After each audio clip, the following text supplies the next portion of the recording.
Congres al ALB-ului, această conferință anuală al ALB-ului, ca să trag câteva concluzii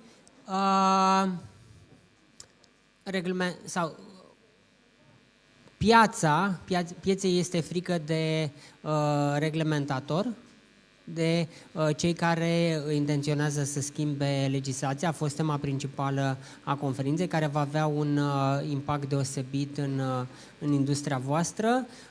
Mai sunt 3 legi care trebuie să discute în Parlament. Am aflat că există o problemă cu șoferii și, în acest motiv, piața, cel puțin leasing-ul de transport, este limitat. Bun, există o discuție legată de limitarea creditării de consum. Vom vedea cum va fi piața. Și acum principalul invitat al acestei conferințe, Jeff Aileston, VP Client Success and Global Service Education la Up Your Service, este pentru a doua oară în România. Haideți să-l aplaudăm pe Jeff. Jeff, how are you? Good, thank you. Great to be back. Este american. Este un consultant global în leadership development și leadership de servicii. A lucrat în peste 30 de țări. În fiecare țară a avut câteva proiecte.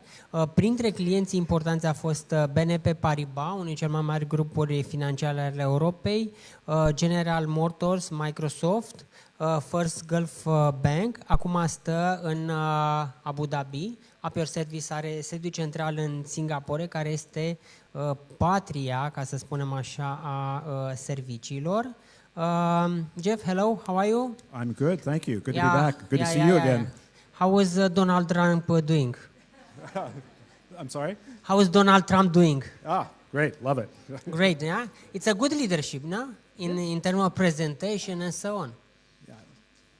Donald Trump, it's a good... Oh, yeah. No. I don't live in America anymore.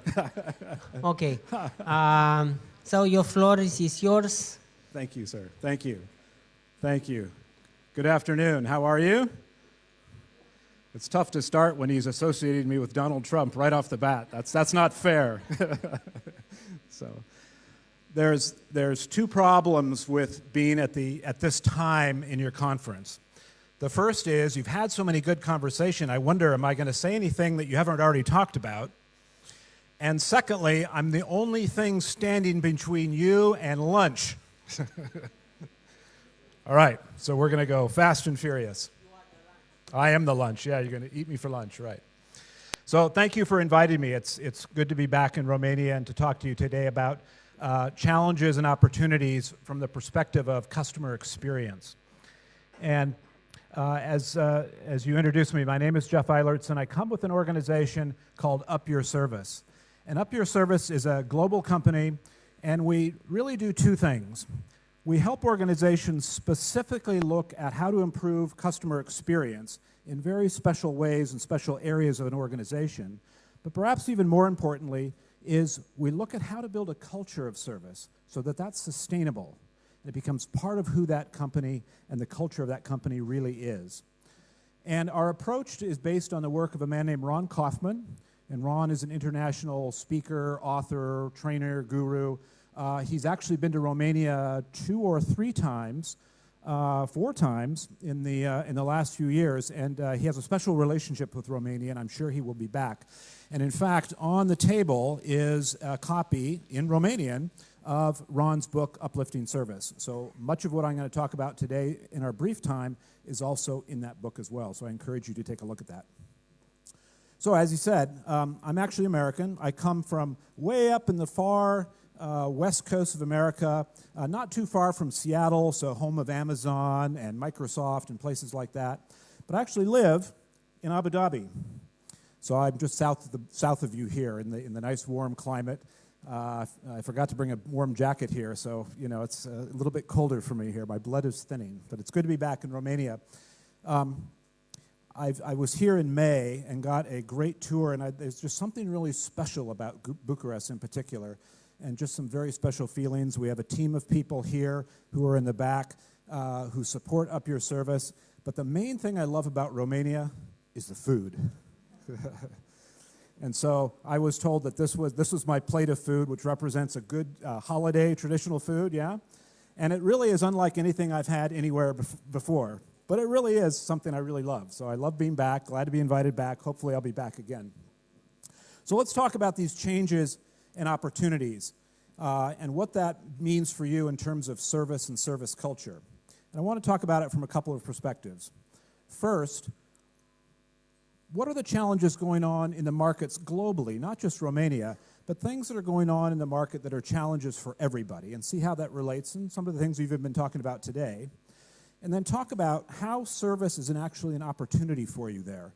And really, it's not just how service, but what actually do we mean by service, and how does that change so that it actually does become a potential strategic opportunity for you. And in our brief time, I'm just going to show you 3 different ways that you can look at service, but really look at your business, at yourselves, and the experience that you're creating, okay? So let me start by talking about what we would call some of these disruptors, changes, interruptions in the market that are impacting customer experience. And customer experience both from what are the expectations that the customer is starting to have from us, and how is that making it challenging for us to actually deliver on those expectations, no matter what industry you're in, okay? And these disruptions aren't singular. They're not like one wave, and here it comes, and we can dive through it and get over it and say, wow, we accomplished that. Rather, they're like this. There are several waves crashing and colliding together at the same time, making it even more complex to figure out how are we going to deal with the experiences and the relationships that we have with our customers with all these changes going on at the same time. And as I said, this goes on in every industry that I work in. I have the luxury of working in many countries and many industries: finance, banking, insurance, manufacturing, shared services, luxury hotels, and every one of these industries hits on these same challenges that I'm going to share with you here.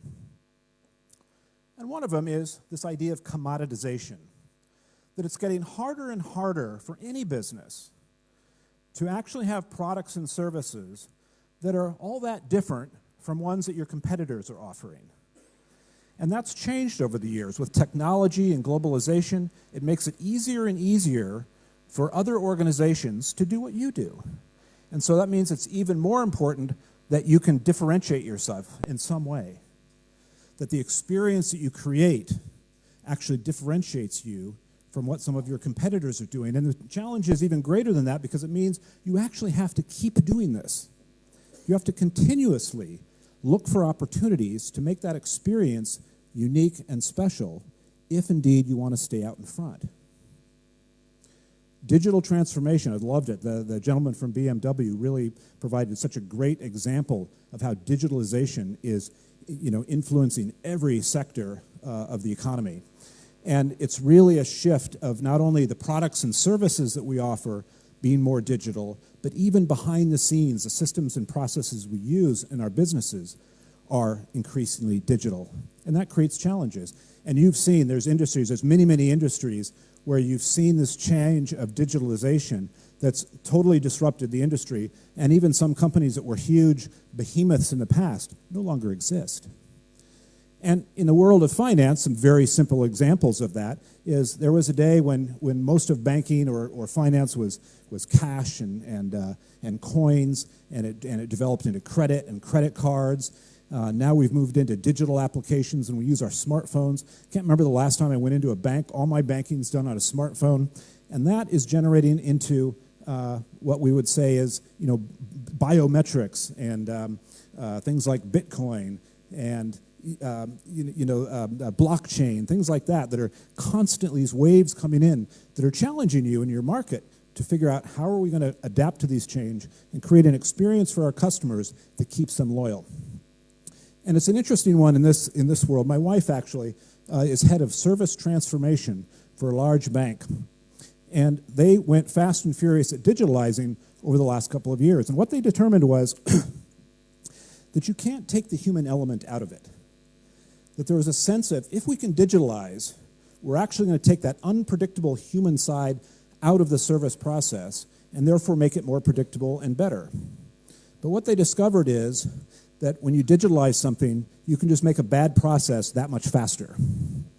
and that you have to pay attention to the experience, because guess what? On the other side of that digital experience are human beings. Human beings design that experience, and they're the ones on the receiving end of that experience. And so now they're going back and looking at the various ways they've digitalized things, but looking at the experience from the customer's point of view, from end to end, in a way more holistically than they've ever done before. So there's opportunity in digitalization, but you have to pay attention to the experience it's creating. Changing business models. We've talked about some of that today already. Again, in the auto industry was one great example just by the last speaker. But companies are literally inventing new ways to serve and to add value. And your competitors aren't necessarily coming from, the same industry as they always have. Suddenly, out of the blue, you're having competitors that came from an entirely different industry who have invented a way to create products and services and value in your market that you never saw coming. Yeah? And, a great example of that is the whole economy of sharing. So whether it's bicycles or taxis or cars or real estate or hotels or office space, the whole sharing economy has completely turned on its side the way those other industries had to work and deal and create experience.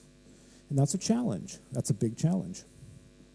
Now, changing business models, from your point of view, also comes not just from people inventing new ways to do your business, but from the government entities, the regulators, the very conversations you've been having today about laws and regulations that ebb and flow and change. I think it was the first speaker who talked about not just regulation, but re-regulation, that there's constantly changes in that you as businesses have to adjust to and adapt. And it means it's a different experience you have to create for your customers who are also trying to adapt to what you're under, the regulations that you're working under. Complex ecosystems, what does that mean? Well, it means that more and more, it used to be that you had a product and I was your customer and we had transactions and it was fairly simple. Now, we as businesses have complex relationships with our customers because we might use multiple channels, we might have partners, we might have outsourced entities, all that are coming together to create the product and service and the experience of those products and services for those customers. And an easy example of that is telecommunications, where I might search online for the phone I want to buy. I might go to a phone store to buy that phone. I go out to the phone provider to sign up for a particular plan. Some third-party outsourced contractor comes to my home to install internet services. I probably call a call center or might do a chat bot from a third-party group that's supporting that.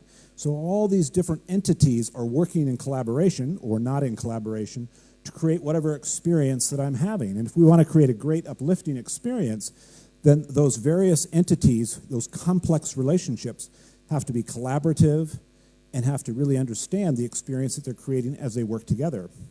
And I've worked with several large telecommunications companies, and several of them have taken an unprecedented step in their industry to actually pay for, finance, training and development around customer experience for all their outsourced companies that work with them. And that's a huge investment, but they realize that these relationships are so critical to the complex relationships they have with their customers that they have to get them all on board, even if it means they have to make that investment. And so we have to get all these diverse people together to create the experience for us as customers that's going to keep us, again, spending more money and being loyal. Changing customer expectations. So more and more we have a very diverse customer profile out there that we have to deal with. And diverse in several different ways. Certainly diverse in terms of people coming from many different countries and cultures. I live in Abu Dhabi and Dubai, and there's over 100 different nationalities represented there. And I can go to a meeting where easily there's 10 or 15 different countries or cultures represented. And that means there's just a lot of different background, experience, and values that they're looking at through that lens in the experience and the customer relationships they want to build. And that makes it more challenging for us as customer service people. It's also diversity in terms of age and generations. We have 4 generations we're dealing with. And I read recently that there's a 5th one coming into the mix where we have to deal with, brand new, we have millennial people, young people, they bring a set of values and expectations. all the way up to old people like me as a baby boomer who have a different set of values and expectations. And so we have to look at our customers in a different way because we have these various generations to deal with. We also have diversity in terms of how we segment our customers. So someone in the presentation earlier talked about dealing with those people who are literally trying to borrow so they could pay a utility bill. Well, that's a segment that's going to be very different from a very high-end premium customer, and how we deal with them and what their expectations are very different. And so we segment our clients based on premium to entry level. We have new customers, we have long-term loyal customers, we have delighted customers, we have angry customers, and these are all different segments of customers that have different expectations, and now we have to sort of surf through those in a way like we've never had to before. And finally, changing workforce expectations. Just as we as customers have more expectations, the people who go to work for you have higher and different expectations now too. And so the people in the workforce want opportunity, they want growth, they want development, they want flexibility. And it's getting harder and harder to attract and retain the best talent. And I know in talking to several people here that you have people, the young people coming out and maybe leaving Romania.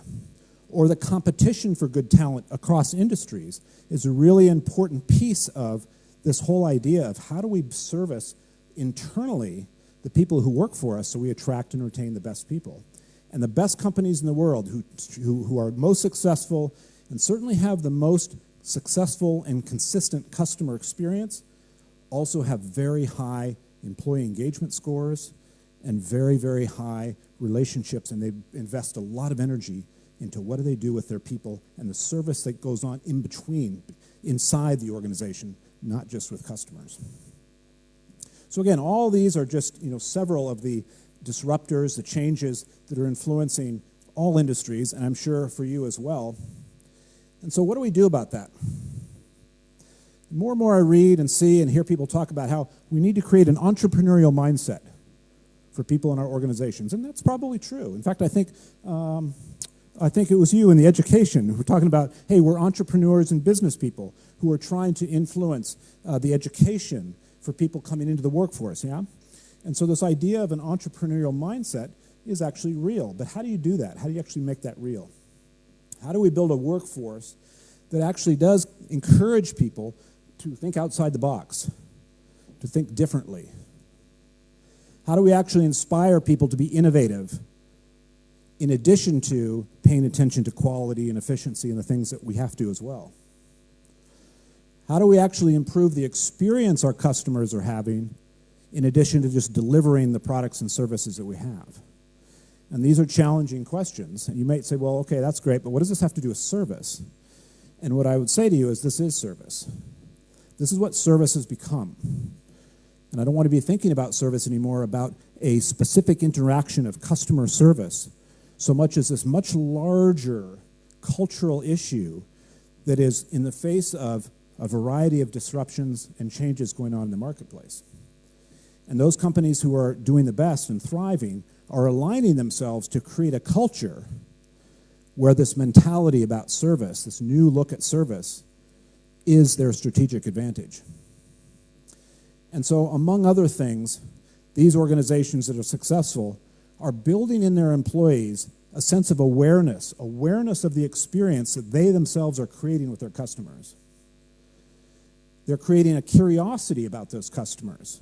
Now that we have so many different types of customers and segments we need to pay attention to, who have expectations we need to meet, we have to be curious about those people. And we have to breed a sense of responsibility where everybody sees that they have a role in this organization's ability to create that experience for their customers. And so I'm just going to give you a glimpse at just a couple of different ways that you can look at experience and customer experience in your own worlds, and hopefully that'll be useful for you. So for a couple of discussions I'm going to have, you need a partner. Okay, I don't want to be the only one talking here. So I want you to look around the table at you, and I want you to find a partner. And maybe there's 3 of you instead of 2. You can have 3 people, but 2 or 3 people who can answer some simple questions over the course of the next several minutes that I'm with you. Okay, so find a partner. Okay. Yeah, this is the first time you had to talk to that person next to you. Okay. Okay, does anybody have a bad partner? Okay. Here's the first question. I want you to talk to your partner or partners. Who do you serve? Who do you serve? Talk with your partners for 30 seconds. Who do you serve?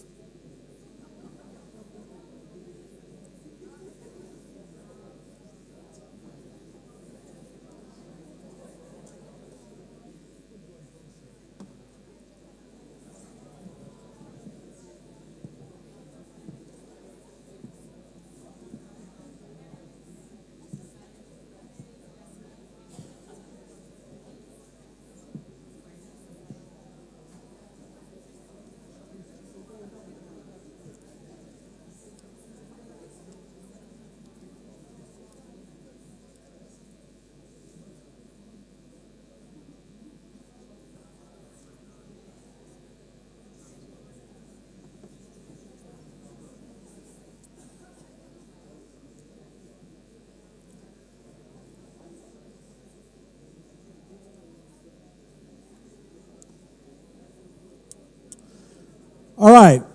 Who do you serve? Shout out a few. What are some examples? Who do you serve? Clients. Me. Yeah, this guy's being honest. Yeah, me. Clients. Who else do you serve? Wife, husband.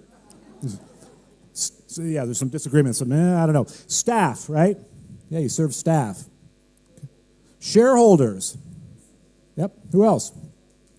Communities. Yeah? Yeah, communities? Right, so when I ask this, who do you serve, I want you to think beyond, well, there's a customer we serve. Yeah, absolutely. There's no question about that. But there's shareholders. There are partners. There are employees. There are leaders. There are regulatory bodies who are in a service relationship with you. There are communities, and there are indeed families that are all part of this web of service that we experience every single day. And so as we talk today, I want you to be thinking not just about the client on the phone with you, but all your relationships that are interwoven that create this sense of service. Now, when I ask this question, who serves you? Normally I get, well, nobody. Nobody serves me. But it's the same people, right? It's a two-way street, okay? You're serving people, they're serving you, and we have to have that service relationship to get the work done that we need to get done, to build the relationships with regulatory bodies or with our communities. And so service is a two-way relationship, and I want to pay attention to that. Okay, here's my next question for you and your partner. What is service? We talk about this all the time. It's a word that's universal. Honestly, don't know how it translates exactly into Romanian, but it's such a concept that's so familiar. But how would you actually define it? So again, in 30 seconds with your partner, I want you to quickly trade. How would you define service? Ready? Go.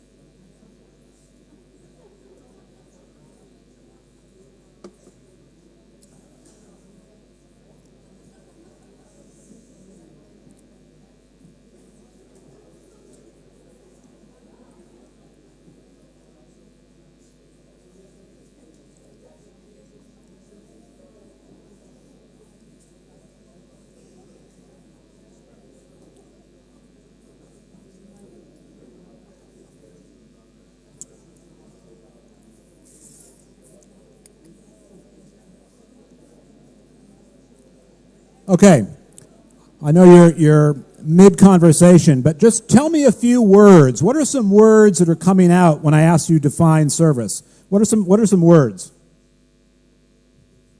How would you define service? Relationship. Needs. Yeah, what about needs? Meeting a need? Okay, yeah, okay, good. What else? What other words? Added value. Real loud? Price. Okay. What else? Experience. Okay. Now, And I could ask you, and we'd come up with probably 24 more words that get around this concept of service. And I don't think any of the words I just heard were wrong, were they? They all start to hit at things that we think about when we think about service. But I will say this, that if we have a vague understanding of what service is, it's really hard to still in people a sense of what we mean by it, how we're going to get better at it, and how we can talk about service. We need a common definition of service if we want to build a culture of service. Because any culture, a national culture, a religious culture, a company culture, is based in language, right? And so we want a common language, starting with what do we even mean by this thing called service? And so let me propose this definition to service for you. Service is taking action. Can't be just something we're thinking about. Service is taking action to create value. Okay? And value comes in a lot of flavors. Value comes in very practical things like meeting a particular need, meeting a particular price, creating a particular experience, but it also has emotional flavor too, how it makes people feel. There's an emotional element to service. So value, we get value in a lot of ways. So service is taking action to create value for someone else. And that someone else are all the people, when I asked you, who do you serve? Those are the someone else's. And guess what? When you think about this definition, the tendency is to think, okay, what action should we take?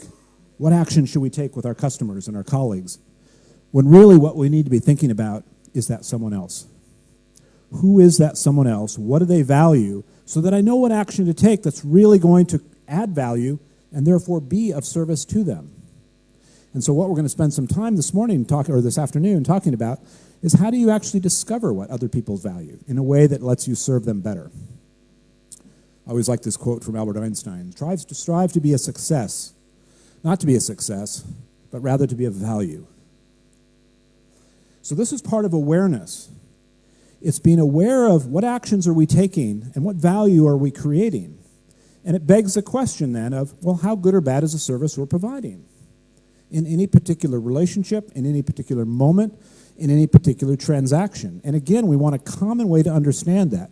So in our organizations, we can talk to each other about the experience our customers are receiving. And if we don't have a common way to talk about it, we can't measure it effectively, and we can't really institute change because we're not speaking the same language. And you think about service, you may not even be conscious of it, but you think about service all the time, every day. Coming here, coming to the hotel, parking your car, getting coffee, going to the grocery store, going to your kids' schools. Words are coming to mind all the time about the service experience you're having. Wow, this is really fast. Boy, they're really slow today. Boy, she's really happy today. Man, he's a drag. He's so unhappy. All these thoughts and emotions are going through our heads using words that describe the experience we're having.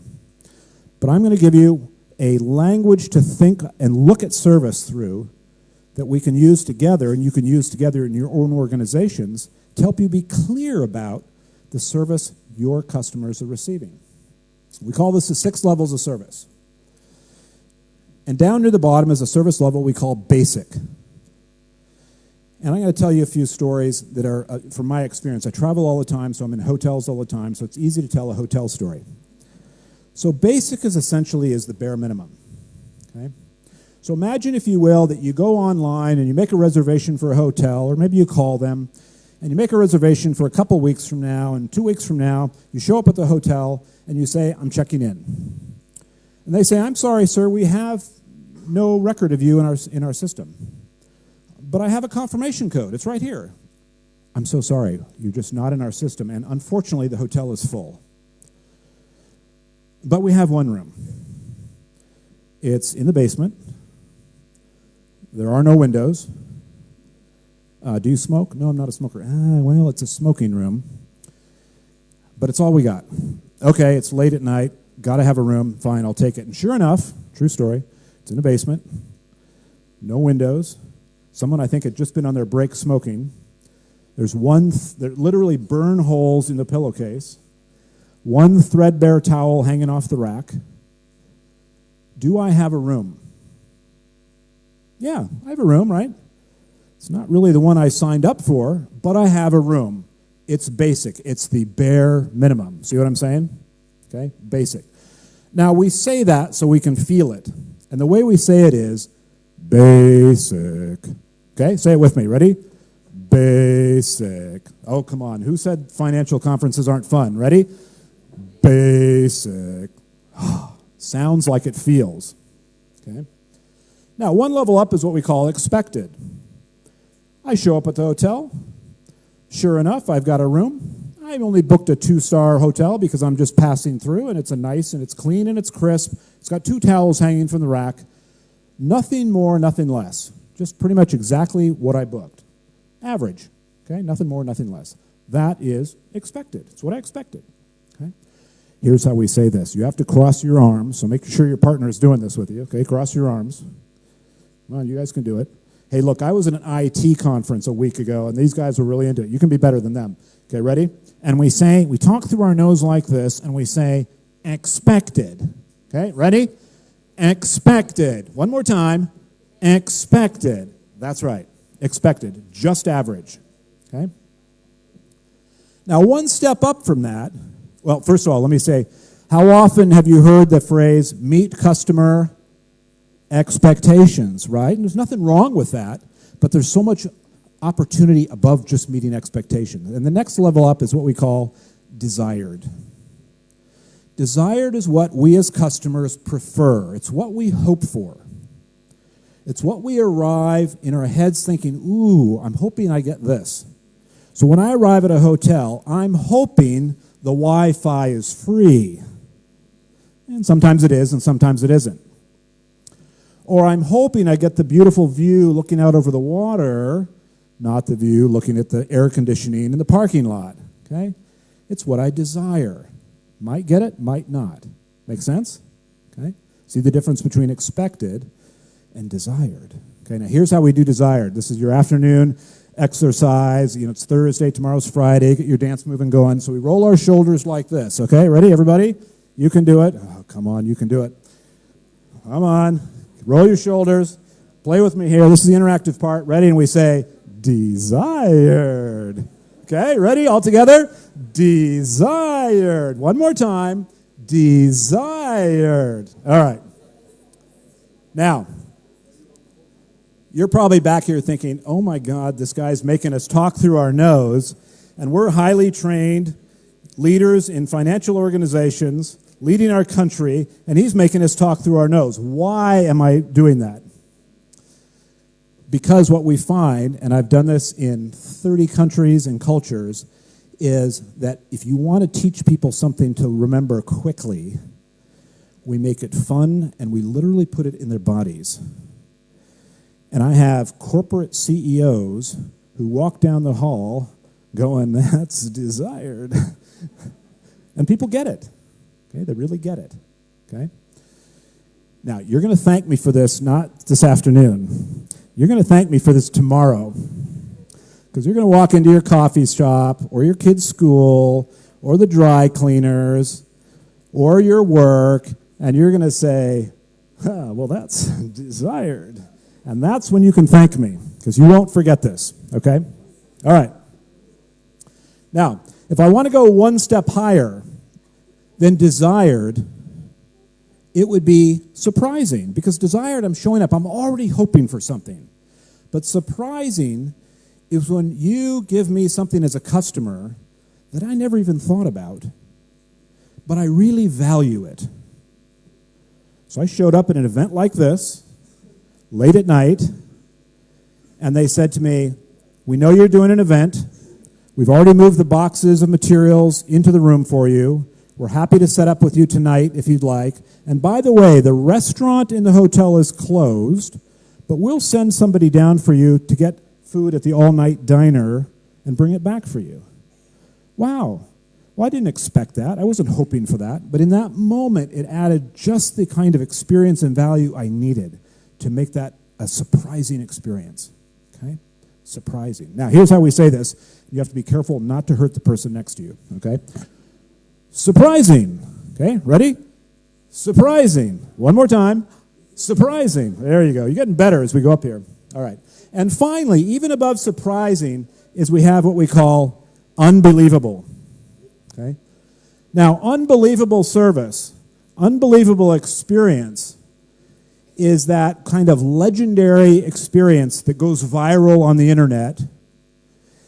By its very nature, it can't happen all the time. But when the stars align and somebody provides you something so extraordinary that it becomes your brand to them, okay? It becomes your brand to them. You're going to get a sense of what my life is like. I showed up at a hotel, actually kind of like this. It was sort of the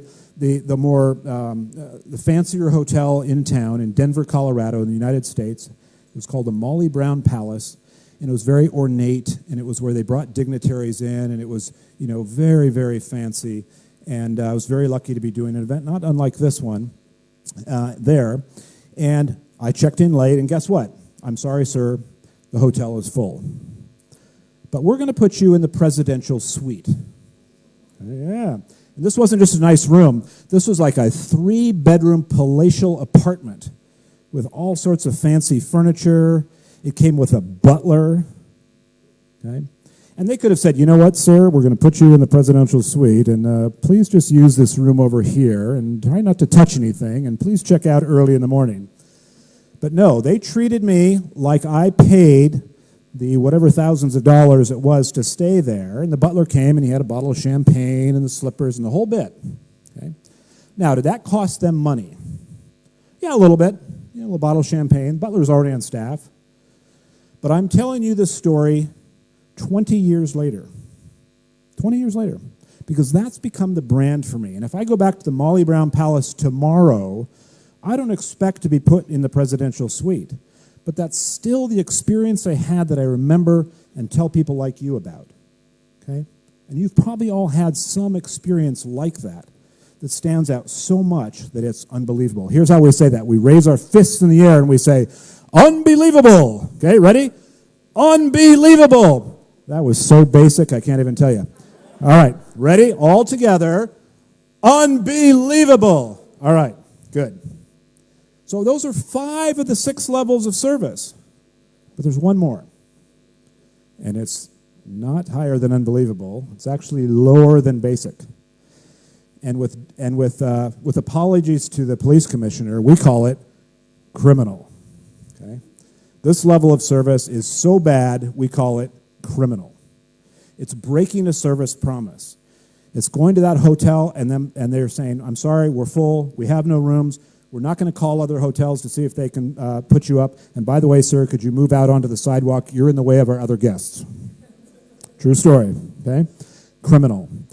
And again, we've all experienced criminal service. And probably we've all given it at some point due to some reason. But criminal service that stays criminal is when people give bad service and they don't even care. They don't care to fix it. They don't care what your experience is. Okay, here's how we say it. We put our hands together like handcuffs. Okay? And we say, criminal. Okay? All together, ready? Criminal. One more time. Criminal. Next level up is basic. Then the next one is expected, desired, surprising, and unbelievable. All right. 6 levels of service. Very silly. Made you do silly things. You will remember it. I promise you'll remember this. Very quickly can create a language for people to talk about service. But that's not even the most important part about this. And it continues to blow my mind how impactful this is when we roll it out into organizations. Because now, all of a sudden, people are looking through this lens at the experience they're receiving and giving and can articulate it.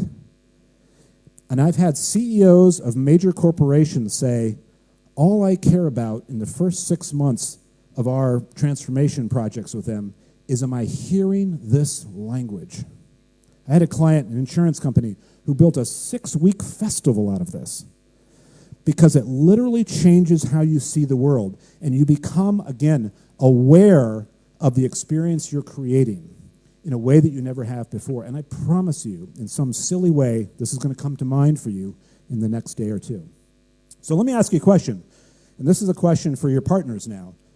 We've talked about service. We get these 6 levels of service. So where is excellence? We talk about service excellence. Where is excellence on this 6 levels of service? Talk for 10 seconds with your partner. Where is excellence?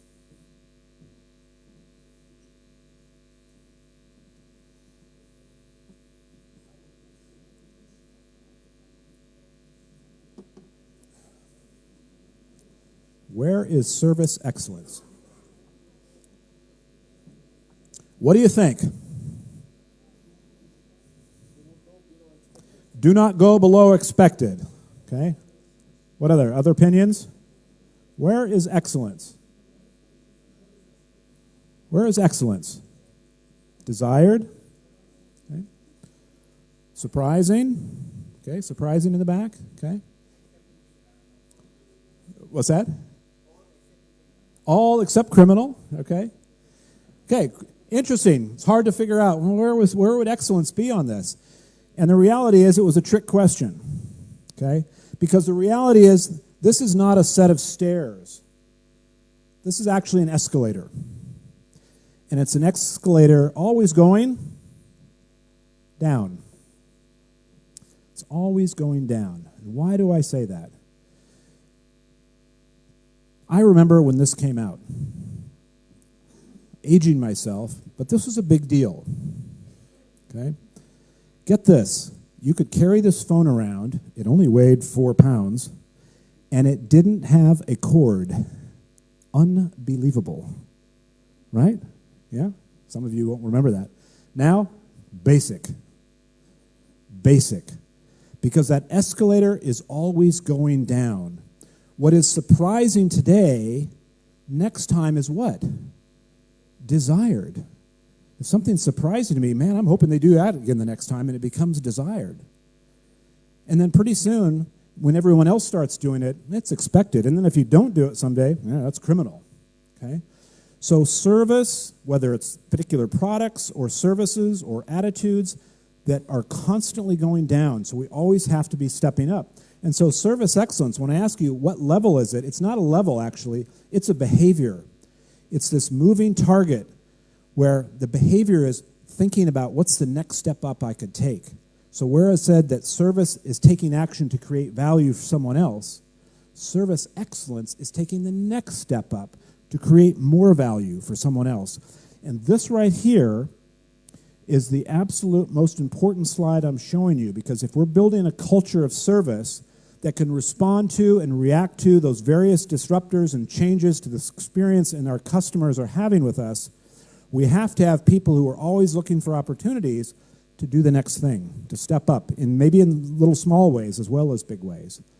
So service excellence is the key to how we deal with those disruptions with our customer experience. And a culture exists in an organization where everybody's thinking this way and looking to do this way. So the question is then, to take home with you, is, well, where is your escalator slipping down? Where are we doing things? We've gotten so used to doing them, even if we do them well, that from your customer's point of view, they've just sort of slipped down to being basic or expected. Okay? Because then it gives you the opportunity to look at, well, what can we do to step up? Maybe our competition's already doing something different. What can we do that's even differentiate ourselves even more? Okay? So this is the awareness that we're trying to build in people as they look at experience, is to know, how do we define service? What is service excellence? And what level are we providing? And those 3 tools right on their own make a huge difference. Okay? And it's important to think that the 6 levels of service, we can think about what they might be, but it's the customer ultimately who's defining what level of service they're at. It's the customer's point of view.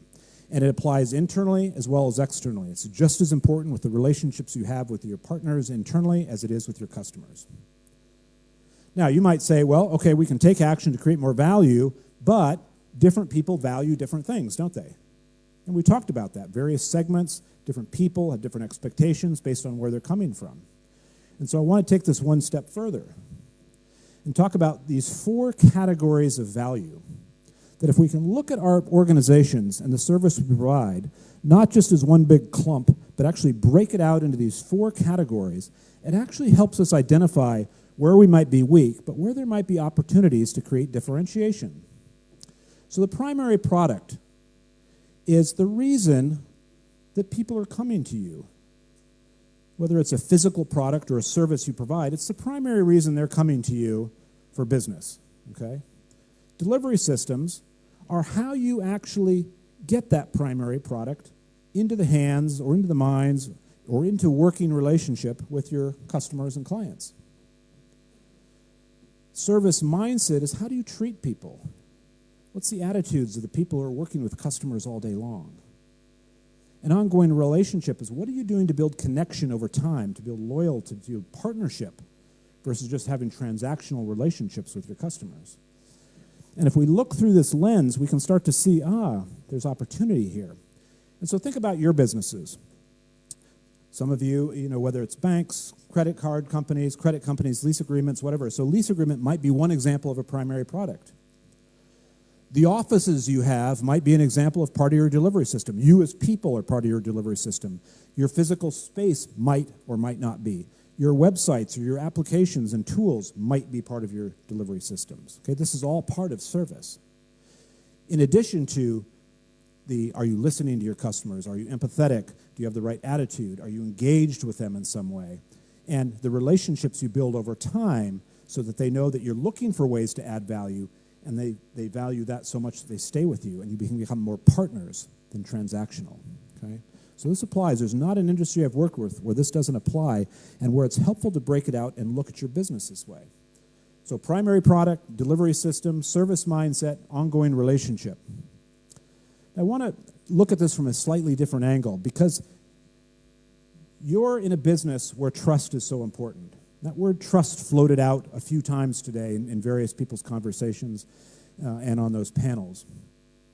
And completely independently of our work, there's work that's been looked at, well, what does actually trust mean? And if I say, well, do I trust you? It's not just sort of this mysterious thing. There's actually, you can break trust down into some different categories. So part of how we decide if we trust somebody or some company is competence, okay? So I may trust you as an individual.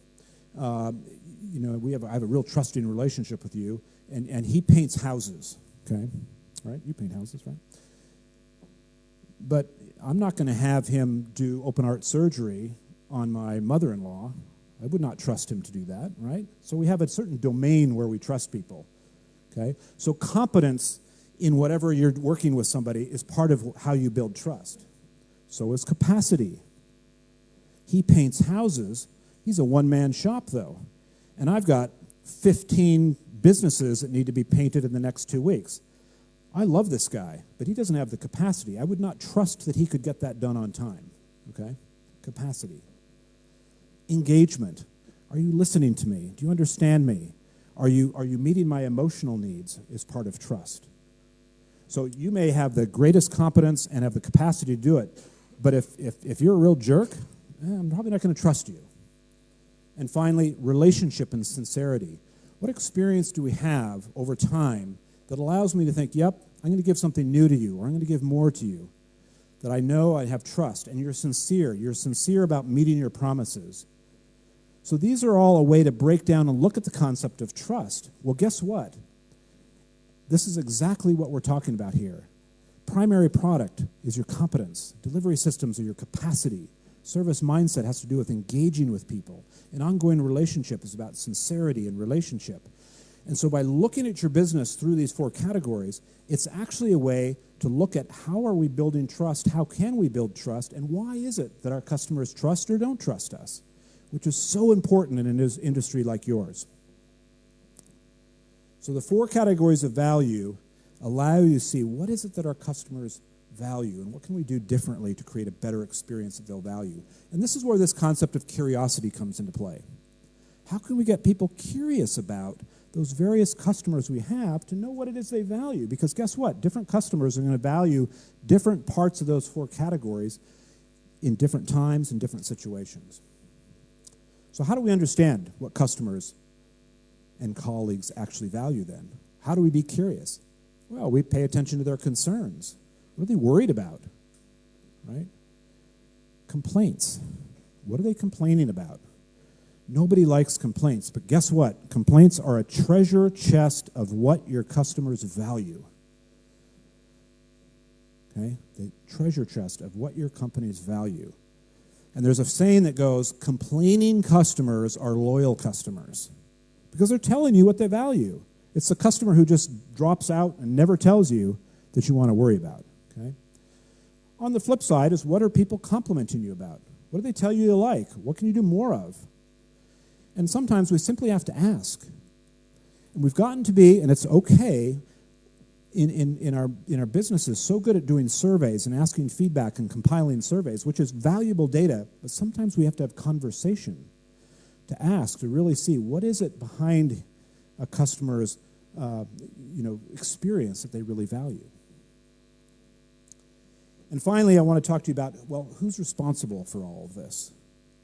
So when we come to service and creating experience and customer relationships, both when they go well and when they go wrong, there tends to be some mixed answers. And we're really asking here is, who should be responsible for change? And you get a lot of this, okay?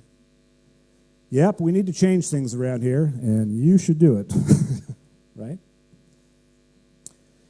And we get caught in our silos and our organizational structures and our jobs and our functions and the various partnerships we have, and so we start to be separated. And we start to think it's somebody else who really should be doing something, not me. And we need to break that down. Because if we want to deal with this, you have to have everybody on board thinking about and thinking, I'm responsible for creating experience in some way that's going to help our organization succeed. So we want people to step up and take responsibility, and that's no easy task. Okay? So we want people above the line, we like to say. We want people who really want to take responsibility and get away from blame, shame, and excuses. Because we can think of a million people to blame and lots of excuses why things don't change or can't change. But guess what? At the end of the day, that doesn't get us anywhere. And so we need a culture of people who can think beyond some of these common phrases and see if you've heard some of these in some form. Well, I can't help it. The systems were down. Nobody taught me. Customer didn't know what she wanted. I don't have enough time. I don't have resources. We're understaffed. Nobody told me soon enough. Other department made a mistake. I have no control over that. All day long, in very subtle ways, we're hearing language like this. And every one of those might be true. But still, it doesn't help us move to where we're all taking responsibility for the experience we're creating. Okay? And back when I first talked to you about language and creating a language, things like the 6 levels of service or definition of service, that in cultures, language is so key. And language actually creates possibility. I love that quote. Language creates possibility. And actually, I thought about it from the gentleman this morning where he says, language, he said, truth will set you free. Well, language can set you free as well. And what we need to do as leaders in an organization is start to pay attention to the language we're hearing. And this is an interesting quote about human beings and the language we use, that the truly unique feature of our language is that its ability is not only to transmit information, but the ability to transmit information about things that don't yet exist. Okay? When we talk and use language, we can talk about things that haven't happened yet. It's how we invent things, right? And it's such a subtle shift, and yet it makes all the difference. We want to shift our language, our own language, and the people who work for us, and listen for language that goes away from just telling what happened. Couldn't do it because of this reason, this excuse, blaming someone else. What happened to, what can we do looking forward, even if it's the smallest thing? And a slight shift in that language actually shifts somebody's mindset. And so when we work with organizations going through transformation, we pay a lot of attention to the language they're using around this, taking personal responsibility. So we want to go away from blame, shame, and excuses and towards language that generates action, looking forward. What can I do? What action can I take? What steps can I take to create more value today? And that's how we can get from these waves crashing to being able to surf those waves as they're coming through and hitting us. So I'm going to leave you with a quote that I love, which is, if you truly want to understand something, try to change it. Okay? So I challenge you to go back to your organizations, use some of these ideas, and think about the experience that you're creating for your customers. Think about what they might value, and take action to say, how can I, even in a small way, create more value today that will help us in our business differentiate ourselves and make us stand apart based on the experience we're creating. Thank you. It's been great to be here.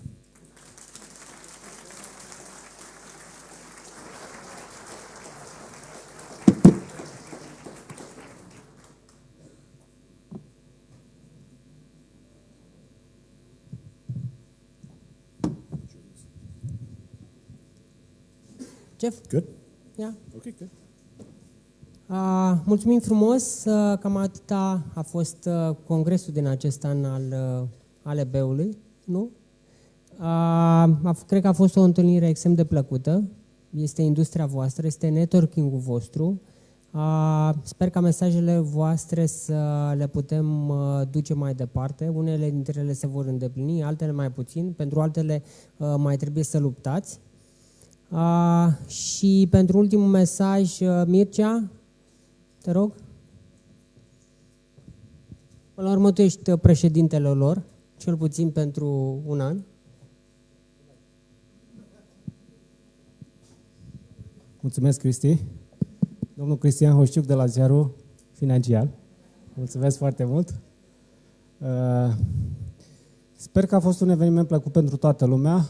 Mă bucur că am avut de partea noastră atât membrii, cât și partenerii noștri din celelalte industrii financiare, cât și zona de reglementare și cu toții cred că am avut un eveniment bun. În final, aș vrea doar să mulțumesc organizatorilor.